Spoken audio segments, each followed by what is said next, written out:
is. Welcome. I cleaned the whole fucking house yesterday. I'm like, what does it smell like? like? It smells like a sock, or like it smells like a sweat.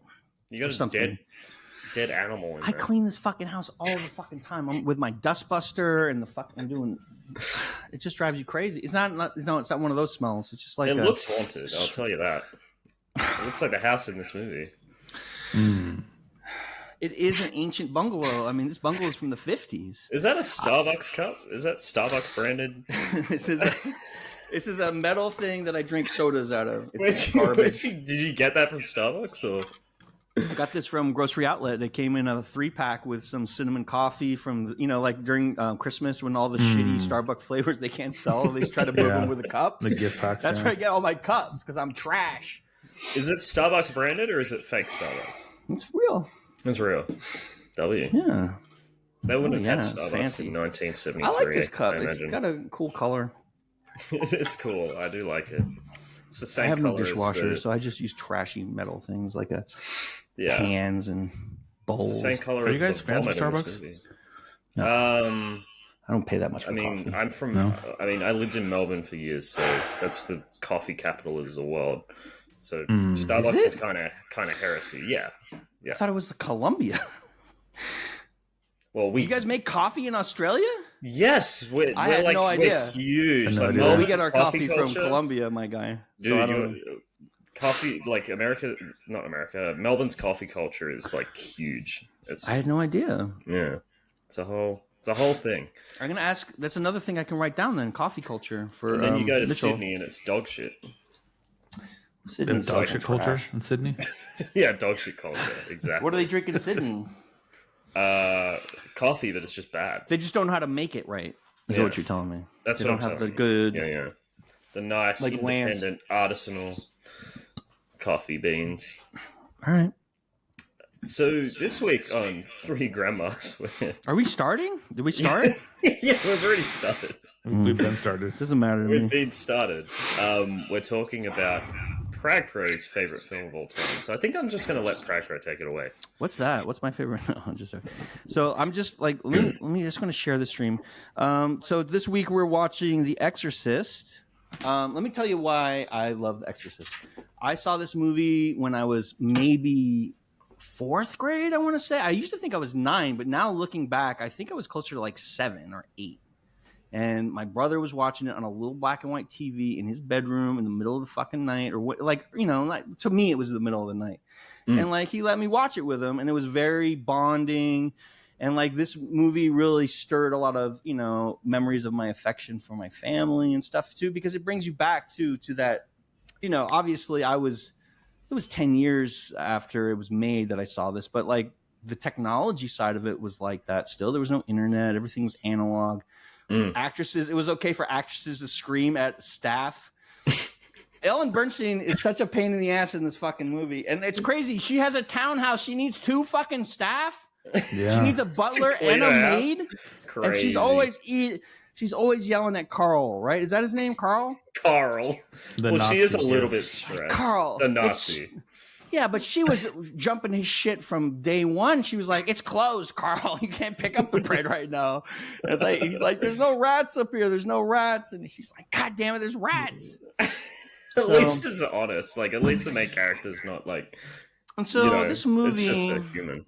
Was probably the first movie that I actually acknowledged was a thing, because until that time, movies are just like one thing, and TV is just one thing, and you're just experiencing everything at the same time. But to me, it felt special, and it felt like it was different, and it really triggered a fascination with the occult. And like, I was an avid reader even at that age. Like, I'm the kind of nerd that would just take 25 books home from the library and just, go through them for like from day one. I was reading constantly. And so that got me fascinated with all of the stuff, because, it's a banger of a movie, and we're going to get into it. So let's is this movie your awakening, Prag? Would you say? It's as far as art, because I was watching the movie in the beginning, and like it was like hitting everything that I constantly like go back to. I feel like sometimes, like, just the style, the art style, like every time they see the fades, and I love the image I used to advertised this episode, that image of the priest looking at the Pazuzu statue. I thought the opening. I would have loved to see more of northern Baghdad and Mesopotamia in this, because Iraq, right? What did I say? Baghdad, yeah, northern Iraq, former Mesopotamia. That's racist. Because they're not all the same. Why? Baghdad is at least in Iraq. Like, that is part of Mesopotamia, though, right? There are people too, Prague. Jesus. Listen, we can get into that. I think so. JC might say otherwise. I have no idea. We're gonna find out. Say that. But I love the vibe setting, and I also love the version that I saw today, because I've seen it so many times over the years, but a lot of the times it was on TV and it wasn't a great picture and it had already started. And you know how it was. It's just like back in the day, you just watched what was on TV sometimes. And so you would see it 3/4 through or halfway through, and to see it restored in 4K, essentially. I still wasn't crazy about the audio mix. I thought the lines were a little muted. I had to turn the subtitles on. Oh, really? A little bit. Because I feel like it wasn't a good mix as far as like the sound effects and everything. That was a little annoying to me, because they were mumbling a little bit, and maybe it was more about the microphones or how they picked it up. Because I watched mine with headphones, and I have a Blu-ray of The Exorcist. Actually, I have a Blu-ray of the whole series, it's a box set. And it sounded great for me. I thought the mix was perfect on my end. I'm using a sound bar. Maybe Time, what did you think about the mix? Did you use the same sound? You're using the same sound bar I use, right? It was a little iffy. It was a little sketchy. Really? I think you do need the headphones for it, and then you get better separation or something. I don't know. But I already know the lyrics to the song, right? I've seen it 1,000 times, so that's not really the problem. Yeah, it sounded amazing through the headphones. Do we want to talk about the actors first? Well, I want to ask Friedkin or Beatty. Well, I want to talk about because you've obviously said how this is like a special film for you. It's like the first one that really awakened film for me. It was a shocker because imagine being 7 in 1984 or 1981 and seeing this, and you don't see shit like that. It's not on TV. It's not around. You don't see violent. And of course, I saw an edited version. They did not have the crucifix scene like that. Oh my God, yeah. They did have a scene like that though, but they just didn't have the blood, right? But it was still crazy for a child. And at that time, we lived half a block from the church, right? I was, raised Catholic. So I think it's crazy for today. For today's standards. I'm getting told these messages at catechism class, to get ready for all that nonsense. And then you see this and it scares the fucking shit out of you because you don't know the backstory about angels and demons. You don't know shit. All you know is what you see in front of you. And if you see it in that context, it's a really powerful movie. And I also enjoyed seeing it again for the first half of the movie, which is basically just like a psychological drama. It's not scary at all. Right, it's just tense, and the scariest part of this movie is the medical procedures. Yeah, and also I feel like the blood shooting out. That's powerful. That was gross. Yeah.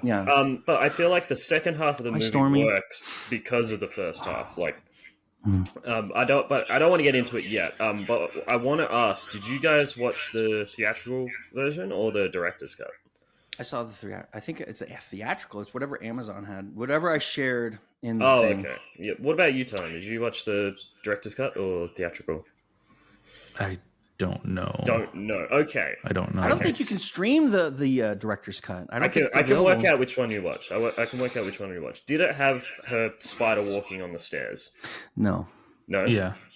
It did? Okay, you watched the director's cut. The director's cut has her... Where did you watch it, Time? I can't divulge the sources. Can't reveal. God damn it. How much time did they add in the director's cut? I think it's about 10 minutes or something. 10 was like 2 hours and 12 minutes. Yeah. So Friedkin wanted this movie cut a lot more. Even the original they wanted to cut because the author really wanted to add all of that exposition, and he really wanted to cut a lot of this. So I'm surprised he wanted to streamline it as much. Director's cut is. I think the director's cut is what you got. But it's good to see other scenes in a historical context. But the crazy thing for me is before I'd even seen The Exorcist, I knew about the spider walking down the stairs scene. Like, that's an iconic shot from The Exorcist. Like, everyone knows it. But it's not in the theatrical version. Like, no one saw it in cinemas, which I think is crazy. Yeah. It's like a mandala, right? Effect. Yeah, and I think also when they released it on TV, and that's where it also built its following as well. They probably added it so they could cut the really crazy part. Yeah, exactly. But I think it's effective. I think it's great. I don't know why it wasn't in the original version. Maybe it was too. Maybe Friedkin felt like it was too early in the film to have that. But that's a good scene. I think they should have kept it. I mean, I agree with you. Sure. But I want to ask Time, where you hadn't seen The Exorcist before? Is that right? This is your first time seeing it? What do you know about The Exorcist and kind of like where it is in your mind growing up, etc., etc.? I'm just here so I won't get fined. What? You're still going to get fined. What are you talking about? He's trying to be edgy. I mean, it's in pop culture, so you know, of course, you pick up over the years of what it is. So I kind of knew kind of what it was from there, but a lot of it I wasn't. I guess I was familiar with the meat of it, but as far as like the whole everything else being fleshed out, I didn't know, like what took her, like how she got to be, the end result is like possessed and all that stuff like that, all the stuff surrounding it, as far as like her going through like the doctor and the psychiatry element going of it, through like 12 you don't different know procedures, and then finally going, maybe we should look at a psychiatrist, and then the whole, we should give Ritalin, which I was like, oh shit, Ritalin exists. That was a thing? They were giving them Ritalin and Thorazine and like all this shit. And so the whole time the audience is thinking, oh, it's psychiatric shit. Because they're fucking with her so much. And like, that procedure with the spinal tap and and they're going to keep doing it. And then the machine, like it's like before MRIs, it was fucking tough business having. But you don't see some of the stuff that she mentions too, like before it happens, like she goes, I think it's like the first visit. She talks and she's like, what about this and this? And she's like, I think she's just depressed. And he's like, what about the bed moving? And she's like, I don't think the bed's moving, like whatever. But you didn't see that part yet. Yeah. Until later, then you're like, oh shit.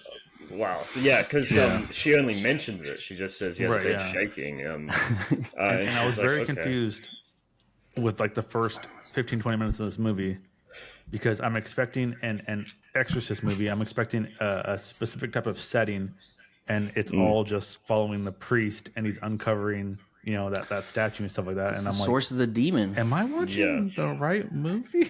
Yeah, it's kind of like it's two stories, like one about a priest losing his faith, and then this woman basically. It's basically like the first half of this movie is basically like an episode of House. They're just trying to figure out what she's got. Flame said that the most terrifying thing was the way they took X-rays back then. Yeah, it's horrifying. Right. I agree.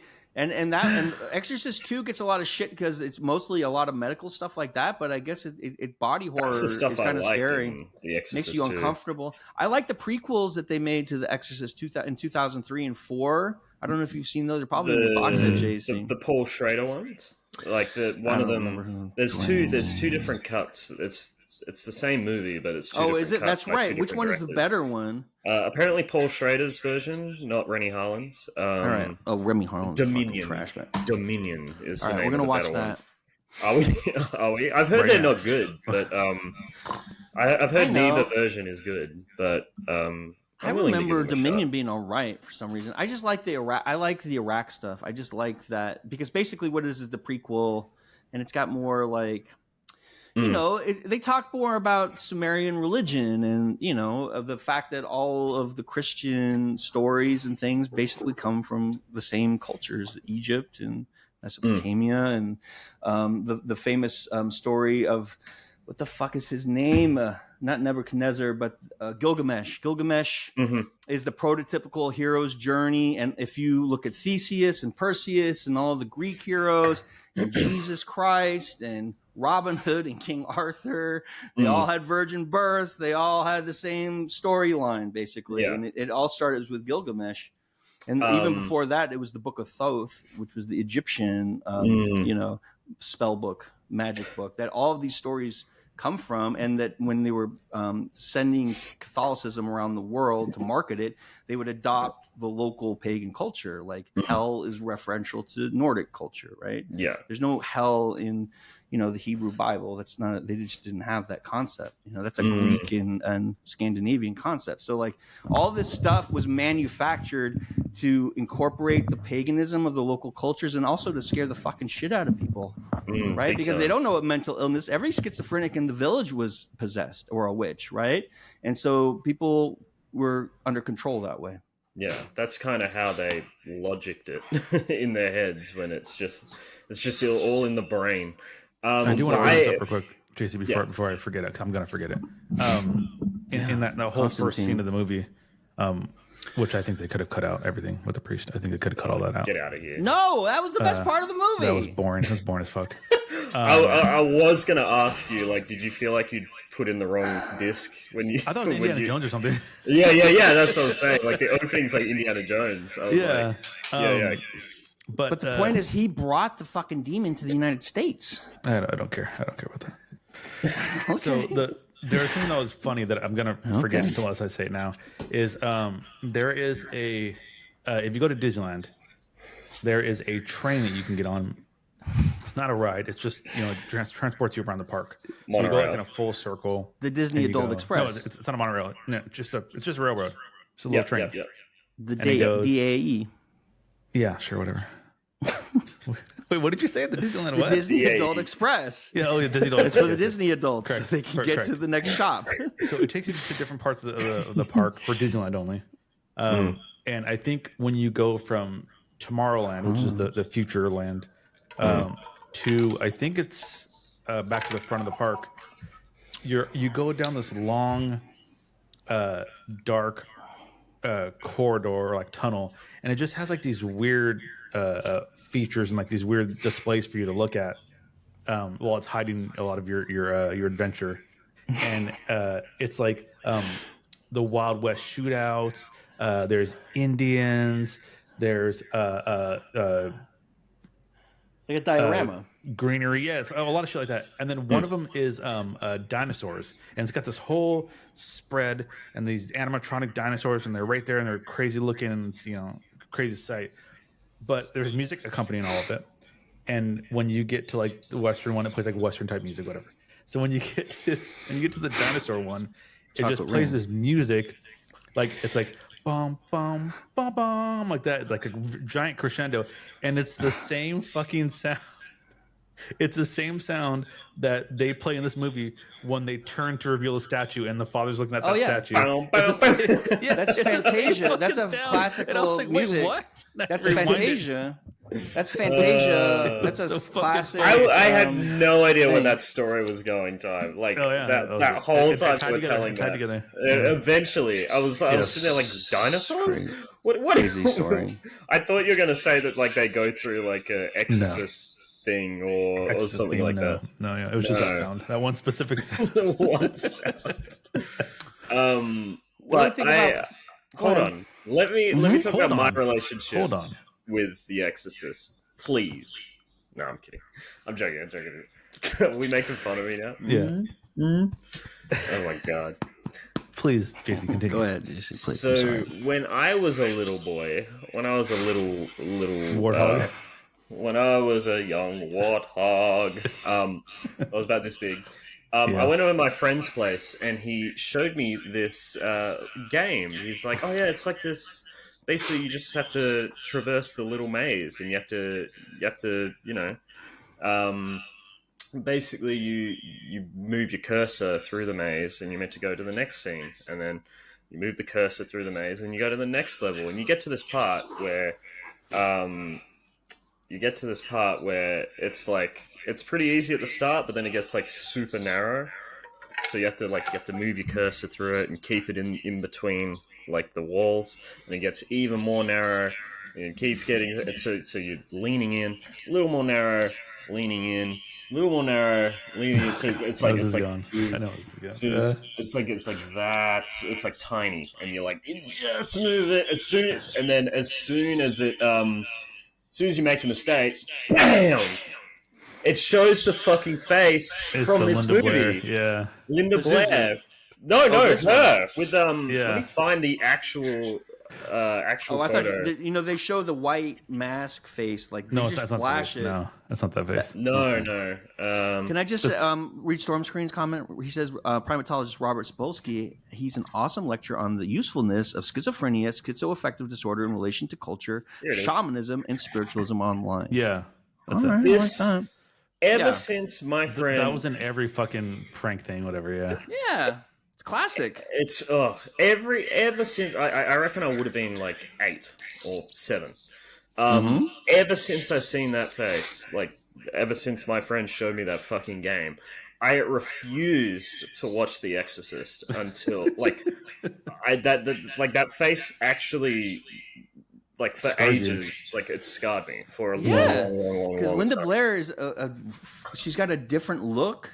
And she's a great actor, right? They used a different voice, right? They have a different actor doing the voice. Voice actress, There's an older lady doing the voice, and she started smoking again and drinking on purpose to like create that fucking crazy Pazuzu voice that we all love. And like, I think Pazuzu's great. He's got a lot of flair. He's got jokes. He doesn't give a shit. He doesn't give a fuck. I love when he grabs the psychiatrist by the nuts. It's good. Like, you know, it's like, and like she could be throwing up blood everywhere, but they choose green. I like that. It's just like something a little different. So, and I don't think I watched The Exorcist until I was like 18 or 19. I think I'm an adult now. I can do it. It's not scary anymore, is it? Because it's like But it was. That's the thing. You were scared. Yeah, okay. Like This that. movie, like, I won't say that this movie is scary. I'd say this movie is horrifying. Like, it had like throughout the whole process of them, of them trying to work out what's wrong with her. It builds this like, oh my god, this is real. This is legit. Shock you. They shock you. Like, just I really love that they even the priest is like secular about it. Like, she's like, can you do an exorcism? He's like, we haven't done fucking exorcisms in 400 years. Like, the 16th century. Yeah, like, there's no way that, like, basically everyone in this movie is skeptical, including the mum. Like, everyone. So they go through every single process to try and work out what's wrong with her. Like, it does the legwork to make it seem real, I think, in the script, which is a lot. They don't resolve it. They like keep it a hanging question during the beginning, right? Like, and I also like there's just so much like subtle stuff at the start, like when she finds the Ouija board and the thing just like moves, and there's like they barely even acknowledge it. Captain Howdy. Yeah, Captain Howdy. And just like when she's in the attic and it just like goes, and that's it. Like, that's the scene. She goes in, she's walking around, and then it goes, and then the her house. Fucking Carl shows pop up and like, there's no rats in here, right? But then the flame, right? Yeah. But that's it. It's just like, it's so subtle. But what about my favorite character from the film, Burke Dennings? The director, right? He ends up getting tossed down the fucking stairs, and then he called that guy a Nazi. He gets shit-faced at the party. He's like, "You're just a fucking Nazi," right? Remember that scene? Yes. And then he's just a fucking mess the whole time. It was an interesting character. I just think this script is just so good. Like, I love the first half of the film, which is just them building up. Building up credibility. Yeah. Apparently the book is like is even more vague. It's really good. Whether it's psychological or I highly recommend, if you're a reader, if you read fiction, if you like books, if you like this movie, you should read the book. It's really, really good. It's just well constructed, and it's kind of educational, but also very readable, which is a hard combination. Yeah. Well, I look forward to reading it. Obviously, I think William Peter Blatty's a good director. Like he made The Exorcist 3, so Friedkin. I'm sure he's a good Oh, writer. Blatty. Yeah. 3. Yeah. Yeah, because he wanted to make this film, but the studio wouldn't let him, and so they have a lot of contention about the content between the the writer and the director. It seems like every single decision that William Friedkin wanted to make, like casting and everything, the studio didn't want.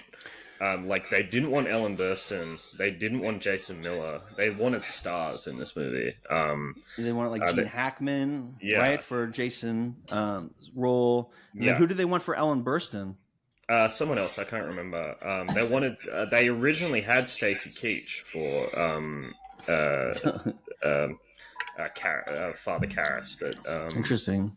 But they swapped, like last minute. Friedkin swapped him out for Jason Miller because he felt he's got a great look. Jason Miller has those sunken eyes, right? And he really played it well. And I love the scenes with his mother, and like you could tell, he has to, and the scene when he goes to the hospital to see her, all that stuff is very relatable. Like the last days of your loved ones, and like there's no sense of control, and like he looks like Rocky. Like they say, he looks like a boxer. He looks like Rocky. And this movie is shot like Rocky. Have you seen Sylvester Stallone in Rocky? He's jacked. I have. I know, but I mean, Flame said the same thing when he was running on the track. She goes, "This is Rocky." This is Rocky because he has a gray sweatsuit. I think probably they only had one sweatsuit back in that day. And this film is shot like Rocky. Like it's just so it's very bare bones. It's very like I mean, I want to compare it to the French Connection, but French Connection 2. He directed, right? Or was that was John Frankenheimer who did 2, right? Okay, he did the first one. Yeah. They show the urban sprawl, the grittiness, like when he's going to his apartment, you know. Yeah, it's like I just love all the details. I want to know what time felt. That's all. That's the segue. About what? About the movie that we're talking about. Currently. Something specific. I mean, it's definitely a movie that was made in 1973. I mean, that's facts. I mean, that's 50 years ago, 52 years. I think long time. I think we at that time we were so starved for anything that would resemble a movie, anything that could shock people, that I think anything scary would have sufficed. So I think this was kind of just put out there to kind of, look what we can do, but it doesn't have any substance to it. It doesn't have anything to say. It's a shallow attempt at trying to make horror, I think. Did we watch the same movie? Yeah, we watched Jason and the Argonauts, right? No, I think this movie holds up. I mean, obviously, holding up is like a weird thing to say because I didn't see it back then. But it doesn't. I mean, it obviously looks old, but it feels like almost. I mean, a terrible thing to say too. A period piece. I think it looked good. I didn't like that first part, like I said, because I thought it just kind of just. I think it also was an expectation thing because I was like, where's the extra stuff? But it was the fucking setting up the demon. Yeah, they leave all that stuff to the end pretty much. Like they compress a lot of the major famous scenes of like her into maybe 20 minutes of the total thing are actual Pazuzu scenes, and everything else is all exposition around it and building tension, which is kind of similar to Rosemary Babies, which was directed by Roman Polanski. Damn it! Oh my god! I think the acting, the set pieces. I think everything about this, it kind of had like a chaotic feel to it, but like it was also natural. I loved that scene near the beginning where she was filming that scene in front of the school or whatever it was, and like she's like walking, everyone's just screaming, and you can't really hear anything, this and that, whatever. I'm like, why is the sound off? I go, they're just filming the thing. Okay, it's like, kind of like a natural feel to it.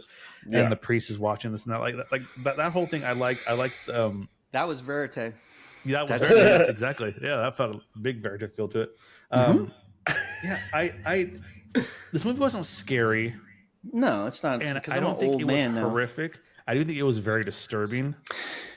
What about the scene when she's like stabbing herself with the crucifix? Did you see that coming? Because that's a shocker for most people. They don't expect that scene in a movie from 1973. If I remember that being, of knowing that was a scene, but like seeing it, I went, "Oh shit! Oh shit!" Right? Just make it. Just like thinking about it makes me tense up. Like And her dirty mouth too. Yeah.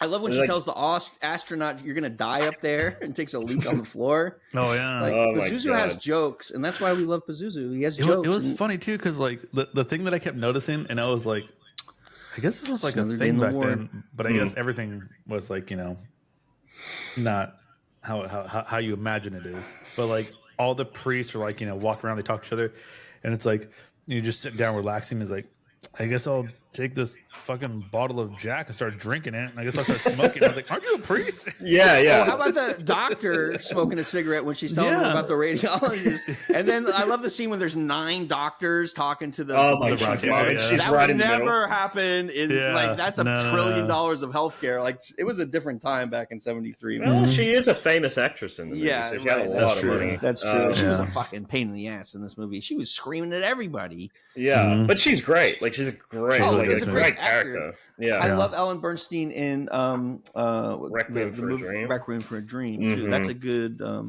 performance by her. But she's been in a lot of great movies too. She's fantastic. I just like to see gingers getting work in the media, which is so hard for them. And we don't want to see, but I want to see. You know what I'm saying? I also just love like the amount of effort that went into like simple effects, like the final scene, like the final Exorcist sequence. Apparently, they cooled the room down to negative 23 degrees Celsius. That's crazy.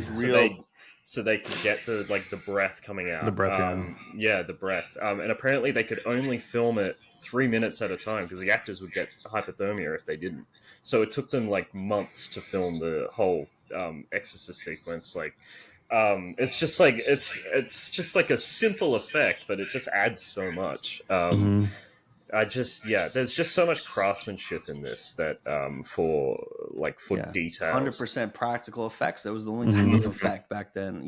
They had the levitation on the. They would lift from the top and like hand paint out the wires like frame by frame. They painted them out like one by one. Yeah. The face that they keep showing, is that supposed to be Pazuzu? That is meant to be Pazuzu. Okay. Yeah. That is actually the voice actress. That so they put her in makeup and they flash her on the screen. Yeah. Pazuzu Trooper. I used to drive a Pazuzu. What? You've never heard of Isuzu? There used to be a car company called Isuzu, right? No, it used to be. It still exists. They make trucks. Not here, Bubba. Yeah, they still exist. We don't have them here. For you guys. Maybe for us. But yeah, just like everything. Apparently the vomit is porridge that they colored green. And so what do they do? How do they do that? Like, they didn't hold that in her mouth. It's being shot out of her fucking mouth. Yeah, I don't know. You can see this scene. Like, they must have had a tube. And like a tube they taped to the side of her face and then just... Yeah, but it's coming out of the middle of her mouth. So I don't understand how they get that... Like, move your head a little bit. Let me see. You see how it's coming? See how, like, you see the lips around it? Yeah. Like, where the fuck are they doing this from? Like, it's phenomenal. I don't understand. That's a trick. And it must have been a cannon in her mouth. No. You see this tube? It comes down up here, and then it makes a U. So it's in her cheek. Do you see what I'm saying, JC? Oh, I see. It goes up her chin, and it makes a U, and it's in her cheek, so it's not down her throat or anything. So it's really cool. Yeah, it's crazy. Like, also the when her head turns around, that's just a doll. That's not Linda Blair. Like, that's just a doll's head. But it looks exactly like her. Like, it's just like it's so meticulous. That's actually false. They actually did spin her head around. Yeah. They put her on a Lazy Susan and spun it. Yeah. I also love Lee Cobb, who plays the detective. There's that whole scene where he's like interrogating her, and he's like he's like passive aggressive about his like his investigation. He's it's like, if you could ask her about it, it can't hurt. But like, Salty clearly dog. wants her to ask him about it. She's trying to do his investigation through like manipulation of the thing. It's funny.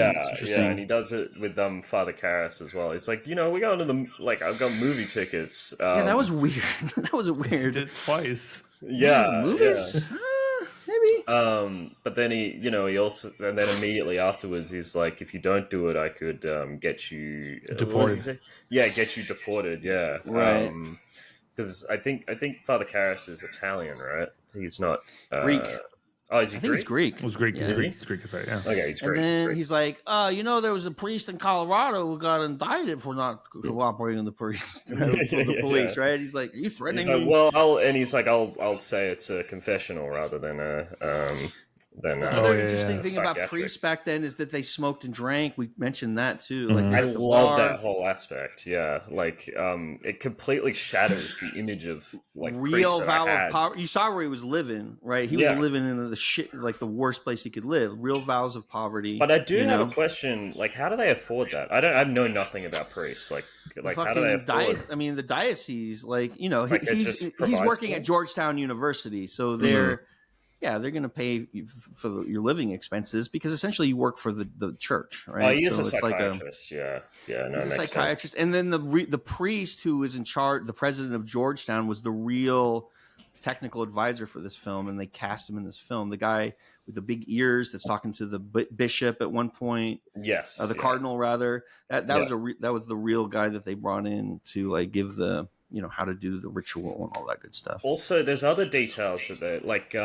What's his name? Max von Sydow, who plays the Giga Chad priest. Who I love comes in. that side of. That's why I love the beginning too. It sets up like who he is and like what the deal is, and like But it he shows also him like he has his heart problems in the cafe, right? It's also one of the earliest uses Sook. of old age makeup.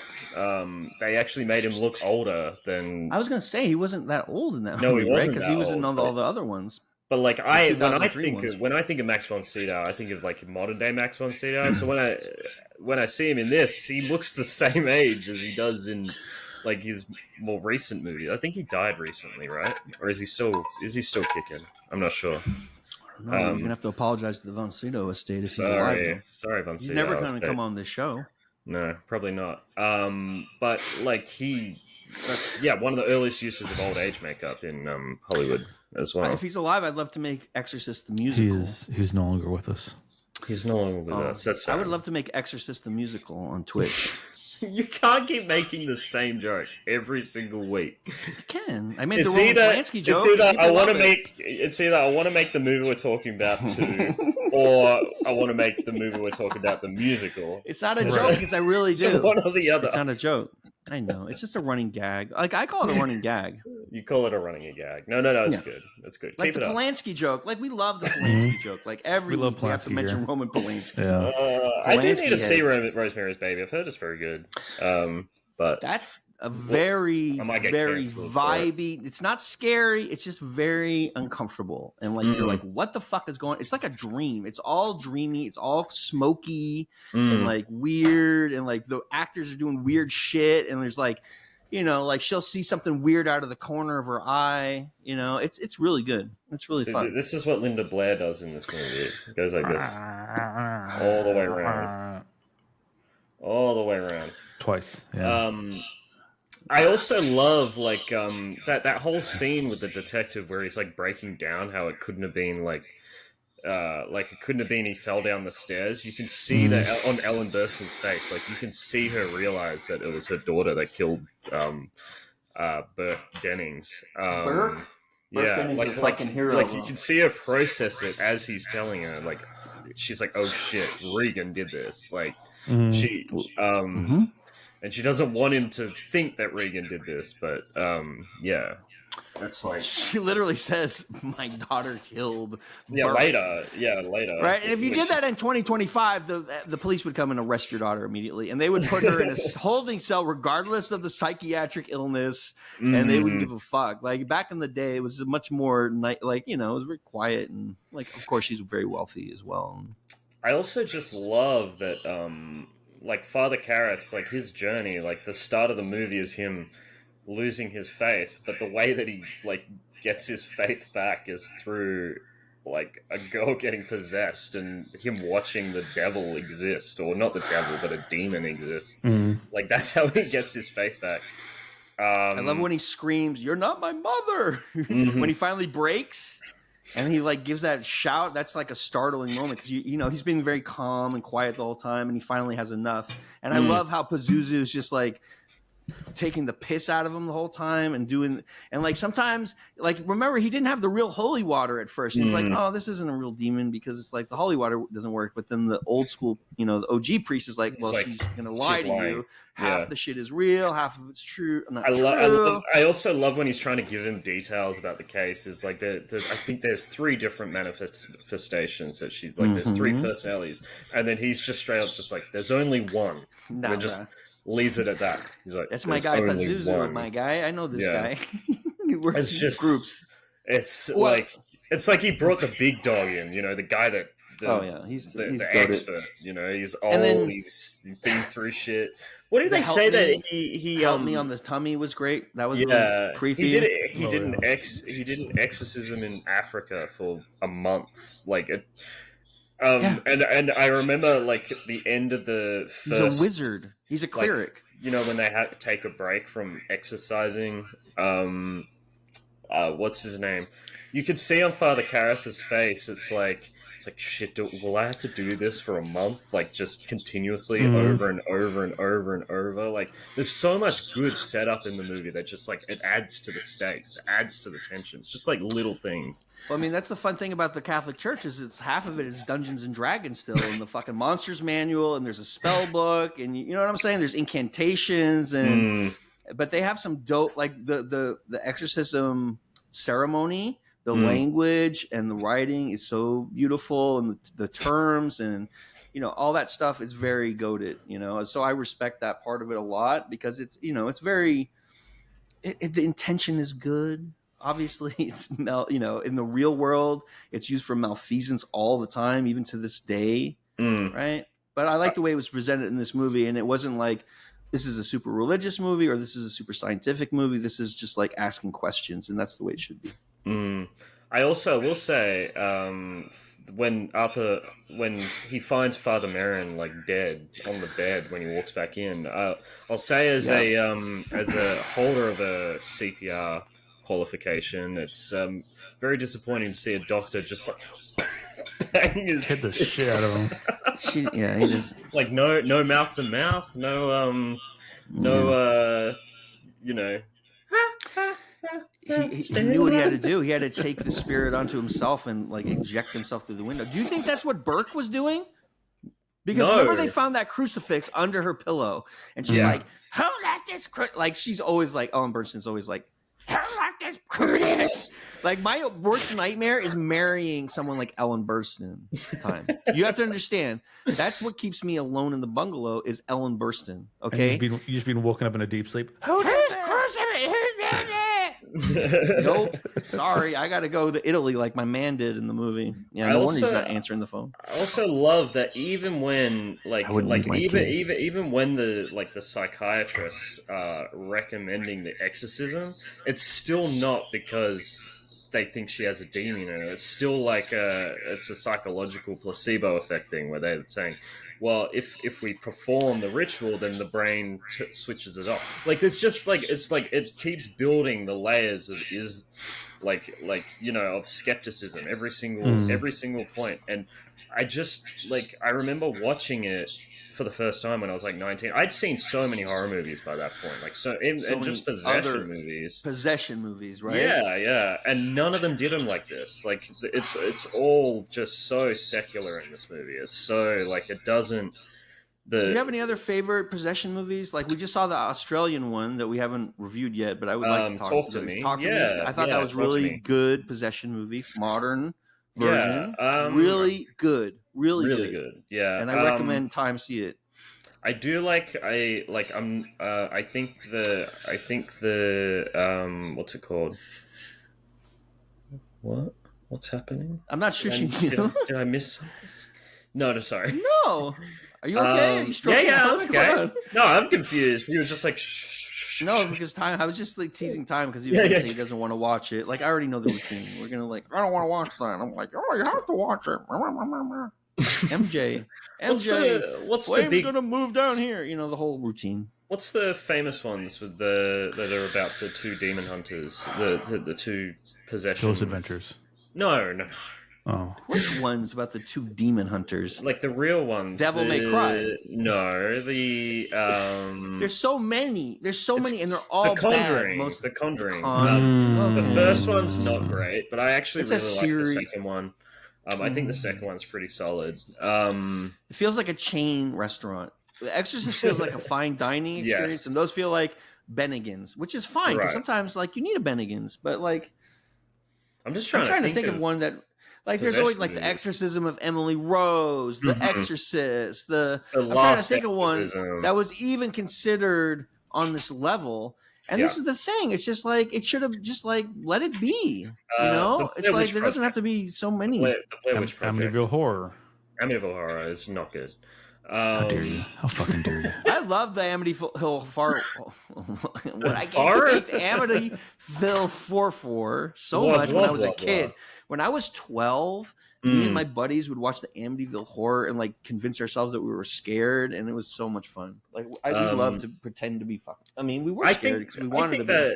I think that first Paranormal Activity is underrated. Is that a possession movie though? Or are we talking about a haunting movie? That's a haunting possession is not a movie. possession. Unless you bring in a priest. She gets possessed, bro. She gets possessed. Okay, I guess it's what not about- an exorcism movie, but it's a possession movie for What sure. is that? The one about Judaism, the Baba Shook? Babadook. The Babadook. That's What do you think of Babadook? That's not Judaism. That's an Australian horror film about depression and. Oh, what am I thinking? There was a Jewish exorcist in Drag Me to Hell. Maybe I'm thinking. Drag Me to Hell. Maybe I don't know. There's so many horror movies. This is the problem. They shovel them out at me, and like I get them all jumbled up. And like every 10 years, they make one that's iconic, like The Grudge or The Exorcist, or like there's one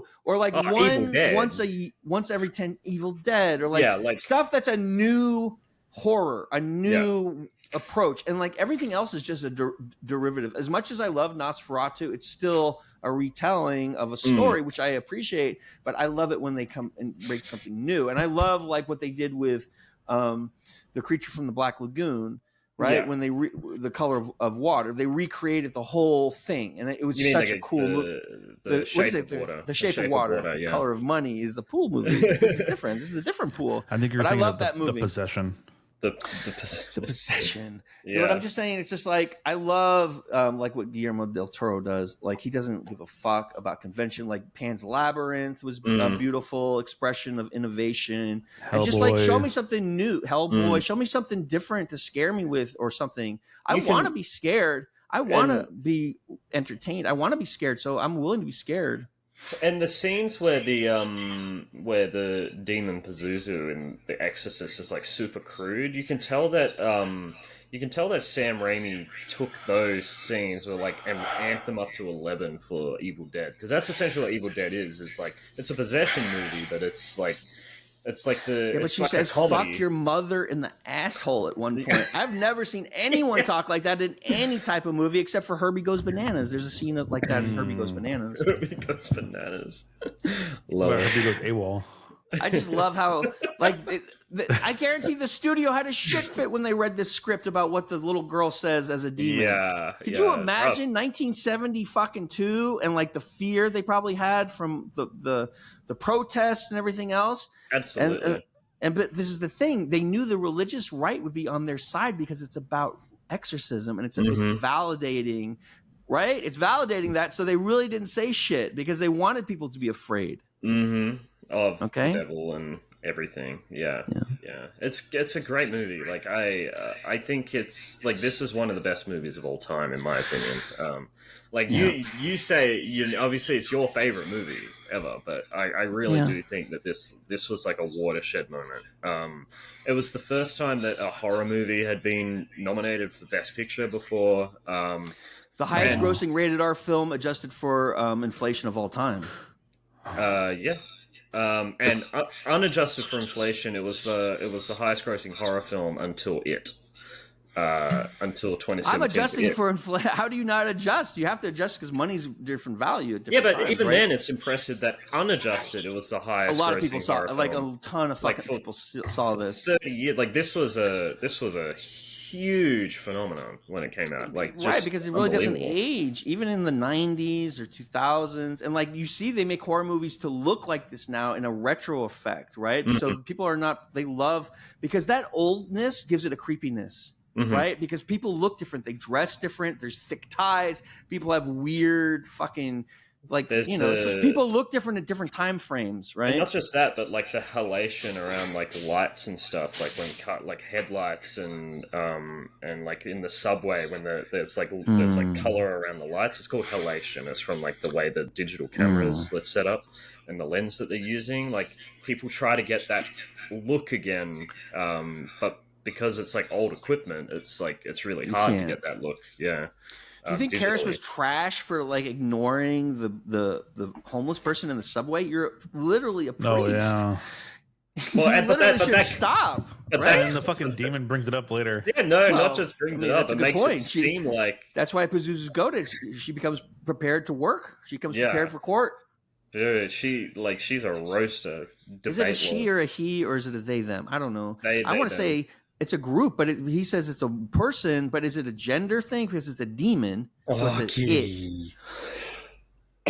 All right, that cat's fine. I like crazy that person. cat.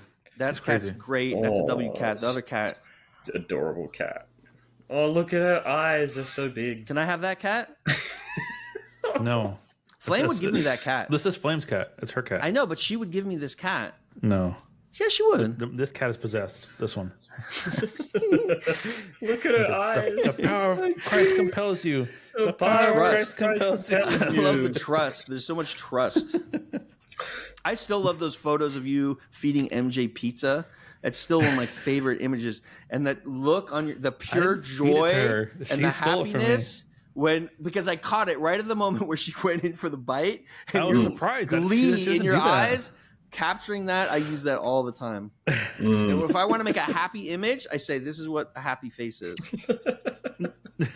Prag was doing his show, and he's, has all his effects and everything. Yeah. And then he said something, and I was like, I was like, what are you talking about? And then like he just, whatever I said had nothing to do with MJ, nothing. And then he's like, let me show you something, pal. And then the effect he had was like a vintage like filter on like the screen, so like everything looked like sepia tone. And then he grabs the filter and he pulls it, and it's just an image, and he keeps shrinking it and shrinking it and shrinking it, and it's just a picture of MJ that he just blew up and made it transparent over. And I was like, "Are you fucking kidding me?" Yeah, because of the texture. Yeah, because you have the texture, and then I added some blue, and it made this crazy, beautiful scene over the trees. It was that sunlit scene. I think it's just her eyes too. I was like, it's just like. She used the cat as the filter. He did. Yeah. Listen. Frank, you're a creative man. I'll tell you that. He's an artiste. Sometimes, JC, I wake up at 7 o'clock in the morning and I go, what the fuck am I going to do for 7 hours today? And every day, thanks to the ladies of Good Morning Donut, my support crew, and they keep me interested in creating new things, and they inspire me very much, so much, because you have to have someone to play for or to perform for, to like, otherwise you're just crazy person. I have a question about Good Morning Donut. Are you? Of course, I'd love to answer. I have two questions. Number one. Yeah. When I tune in to Good Morning Donut, it feels like you're setting up the show for the whole show. Well, I have to set up Good Day Parfait and Comida Quesadilla and Hello with Brunch and Good Night Hamburger. The show is about making a show. But not just me, but when anyone messages in chat, you don't respond to them either. So what is the show? Like, what is the show? It's like the Larry Sanders Show. You know the Larry Sanders Show? The Larry Sanders Show was a show about making a show. It's like you set up a show that doesn't come. Like, that's the whole show, is you setting up the show. The show is me making the show in real time. But then there isn't a show afterwards. There is a show afterwards. There's constant shows. I had documentaries about Fred Zeppelin today. We did a whole Who is Fred Zeppelin. Okay. Like, there is an arc. There is storylines. There are characters reoccurring. So I need to come in towards like the but the second half get of into the the show. VODs. Like, you know what? I like to throw it through ChatGPT and analyze the VODs, and you'll get a storyline out of it, and you can just read and catch up, and then update the wiki for me. Okay, I'm excited. Ask Flame Princess. She's in every chat. Is there a storyline? Is there a show, Flame? I mean, I feel like there's a show. I feel like we do all right. It's better than my other she's fucking driving, shows. so she can't answer you. But yes, there's a story. Don't I love it. crash. Don't tell me. Please do not. Never mind. I'm belay half that order. seeing the vision. I'm half seeing the vision. But sometimes You've watched 20 minutes of Good Morning Donut. Sometimes I log in. Sometimes I log into the stream, and it literally looks like a shelf of like Beanie Babies, like just lined sometimes. up. But I also have 20. Like, what am I watching? I counted, JC. I have 24 scenes now, and they're all chaos. What's going on? And Bagger? Welcome. It's getting crazy. Welcome, Bagger. And it's like, I'm still building it. Like, this is the thing. Like, when it's a 7-hour show, it's going to be like that. Because you need breaks and you need to make the thing. Like, I get inspired by somebody in real time, and I want to make the thing right there and then. Like, if I have a new chatter, I want to make the fucking plushie right there for them and talk to them about it and have them work on it with me and teach them how to do it. And then they come back. Is there a JC? Is there a JC plushie? Of course, it's the Capybara with a perm. What do you mean? I don't know. Listen, I don't have ideas. The ideas come through me. I'm just the antenna. They're coming from a radio station from somewhere else. I don't know. It's just funny because I love capybaras. They're so cute. And you have the perm. I don't know anyone else with a perm. And so I can use that. And it's funny to type. And it just looks silly. And it's just silliness. I love it. It's just to make people smile when they're doing their work at home. Like everyone else is working or grinding or doing whatever. They're put on Good Morning Donut. I play music. I chat with you. I make jokes. It's just like, Lance is reading the chat. I love it. Like what Lance does is different because he's reading the chat. Yes. Basically, that's it, right? Unless there's a special event.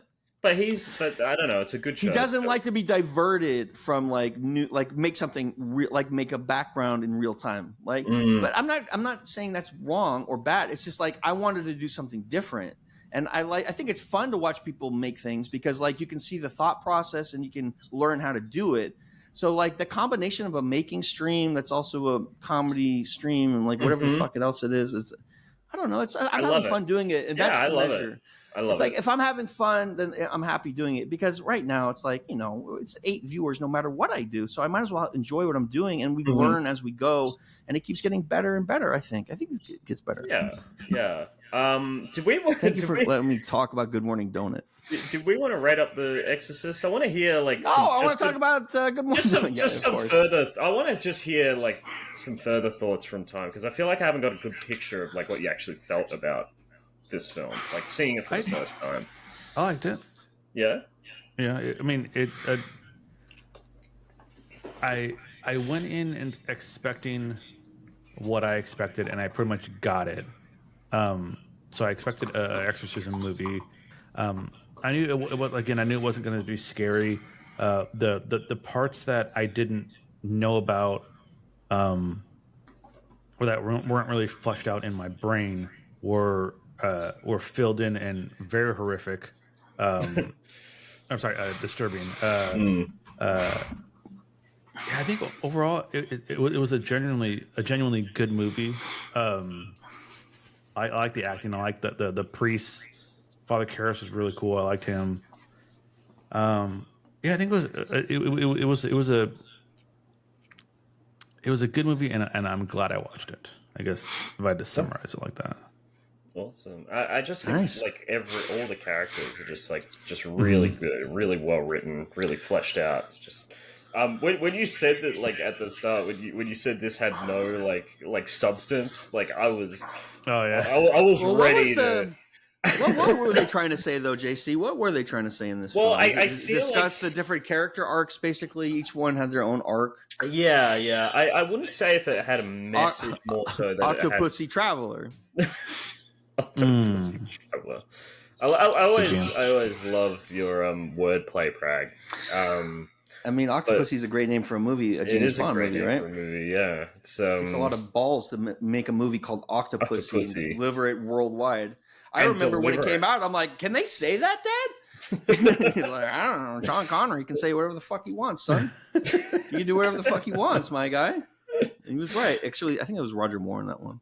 Yeah, but I think it's just about like faith and just like what you do in a situation that's unexplainable, like just like the kind of desperation that people get to when they encounter things they don't understand, and Science and um, faith. yeah, secularism and versus like religion, and I like that it comes from the perspective of a priest that's losing his faith and also just doesn't even initially believe in the thing that's happening. Like, it's very unique, I think, for a film like this, and that's what made it scary. I think it's just the fact that everyone was I'll tell you blind what, to the what's medical going on. stuff and the family mother dying story Mm, arm really makes you uncomfortable in the audience because everyone has been through something like that essentially, and so it kind of makes you uncomfortable and unsettled, and it's like almost getting the pasta water boiling until you mm, drop the pasta to cook, right? So that's yeah. cool that they did that.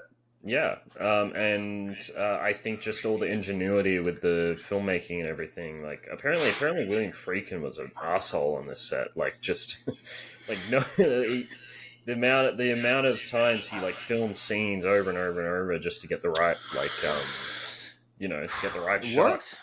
Like, apparently when they were filming like scenes in Regan's room, like the amount of times that they had to remove the wall and then put the wall back for other shots that had the wall in it, just to fit the camera. There was a part where they had to drill a hole in the wall so the camera would actually so you Yeah. could see the wall on the left. But it's just like all of Well, this stuff like that. he knew if Just this didn't look right, it would have been pilloried, and we would mm, never see anything like this. I mean, there's probably other movies like this made before this that were just shit, right? probably, yeah. I No. saw a remake of The Exorcist. That was like an Indian. It was an Indian version of The Exorcist called 19. Oh God, 1918, I think. It's Okay. something like that. I But don't know about that one. it's basically just an Indian remake of The Exorcist, and Okay. it's not good in comparison to this. It just like I mean, Japanese and Korean possession movies are usually pretty cool. You know, Ring. there's some the Indonesian ones. Mm. But yeah, do you want to rate this up? Pragpro, this is your favorite Yeah, movie. man. I I mean, want you it's to go like I first. hate to. I mean, it's just a very influential movie because I like things that are weird and different, and this was definitely weird and different at the time. Like, this is the reason, like, I'll really be fond of a movie like Speed Racer. It's just like over. Like, I don't expect much, and like when you over deliver, especially in the theme and the storyline, and just like, it's just. Give it And a also, 100. it's like it's a safe thing to say that, like, no one's gonna say, "Oh, Exorcist is your favorite movie." It's like, Yeah. so like, do I live in a world of lists and like that's not how my brain works, really. Like, I couldn't sit down and make a top 10 list. Really, it would be real tough Give because it it 100. changes. I don't. 100 is impossible because that's like the speed of time. You don't understand physics. Like, if you go 100, you're gonna astrophysics for 3 fold. years. Give it 100. You're gonna fold into yourself. Joey, Well, then you pushing should it, know Joey. that you can go 99.9% of the speed of light, but you can't go the speed of light. It's impossible. You can if you're a massless particle. I think you're a massless particle, Pragpro. What is the highest score I've given on this show? I really don't know. I think I'm going to give this a 92. I feel that's pretty good. Like, there's always something you can improve. Like, I would have, like, I don't know how you could. I don't know. I Well, like the movie. I'm It giving looks your good. favorite movie a 95. Just spoilers. Tubular Bells. We didn't talk about the music. The music's great. They have the Fantasia symphony swell mixed with the Mike Oldfield, Yeah. right? They And only like that use that blend is theme really cool. twice in the movie, well, three Very times. slight, and for about Not 18 very long, seconds. Yeah. Right? People think that it just runs through the whole fucking movie, No. right?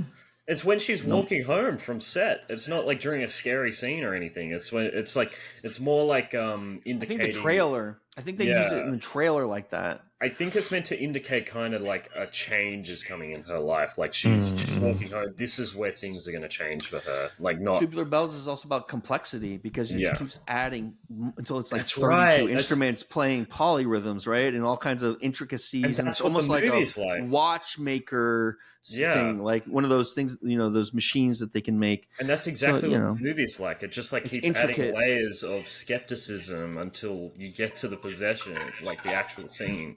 And it's like, Yeah. holy shit, this is real, Yeah, and there are some scenes in here that are like are funny. Like I love the scene where she's like flipping back and forth on the bed. Oh, yeah. Like I find that scene hilarious every time I watch it. But in a good way. Like I think it's like really. I like when she punches charming. the fucking shit out of the psychiatrist. Like, no, it's funny because they go in the room and they're like, "Oh, let's go check on this girl," and she's like doing something on the bed, like, and they're like, "Oh, this is kind of weird," and then the guy goes. He sighs and he takes one step forward, and then the next thing she's straight up on the bed and she just cooks him, bro. Yeah, and that lets you know that this is something that's scary. That's just a powerful thing, right? This is something that can kill you. Yeah. And so it ups the ante for the audience, right? Yeah. And people were more religious back then too. There was a much more larger proportion of society that believed in angels and demons as literal, like they really, so it was much more effective, I think, back then. Yeah, absolutely. All right. 91? Listen. You say 91 or 92? Movie. I don't 91, 92. You keep track? I don't think we even record the numbers. No, we should. We should have a wiki. That has all the averages. Numbers it's not a good way to criticize things with numbers. I know. You have to I know, that's why we do the review first, and then we do the numbers at the end. You like the numbers. I'll keep the numbers. Numbers are fun. You know what? I want to know if we can be invited to be in some of these critics circles because we have over 50 episodes, and why aren't we part of? But we don't have any written reviews, unfortunately. Why do you have to write it? Well, we can get a transcript of the pod. We can and put it on a website. We could do that. I see some shady reviewers on Rotten Tomatoes, and I think Three Grandmas belongs on Rotten Tomatoes, and I would love to learn how to do that. And so I have to do some research. We need who do you think we would do? LA Critics Circle. Listen. We need followers. Is that the test? Yeah, I think so. I'm gonna have to see that in writing, JC. Time. Would you recommend The Exorcist? What would you rate it? 4 MJs. He's not going to get 100. No, I'm not going to. You have to see. It's such a classic. It's just kind of like one of those movies you kind of see.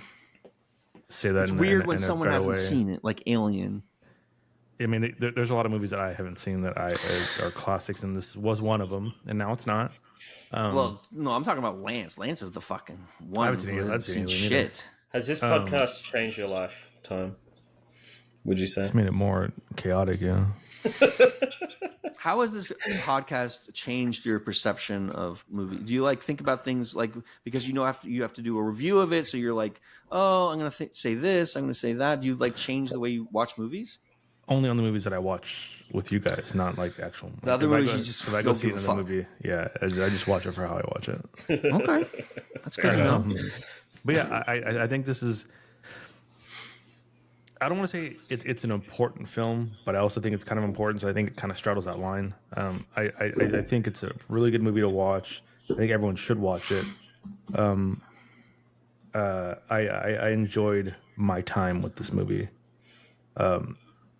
There are a little bit of critiques I have here and there, but not many. It's mostly the beginning part. More musical numbers. More musical numbers. More musical numbers. I don't think.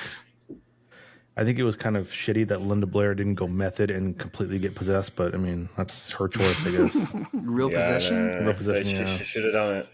Not a real actress. Yeah. No, not a real actress. The scenes in Baghdad, in Iraq, were real fucking archaeological sites, like that giant.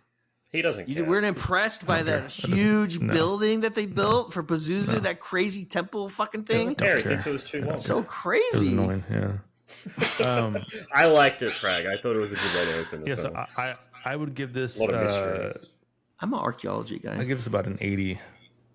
An 80. That's a good score. Yeah. It's good for you. Mike likes it. I already spoiled my score, but I give it a 95. I think this is one of the best films ever made. Oh, shit. You can't fucking big dog me like that, homeboy. It's supposed to be my favorite film, not yours.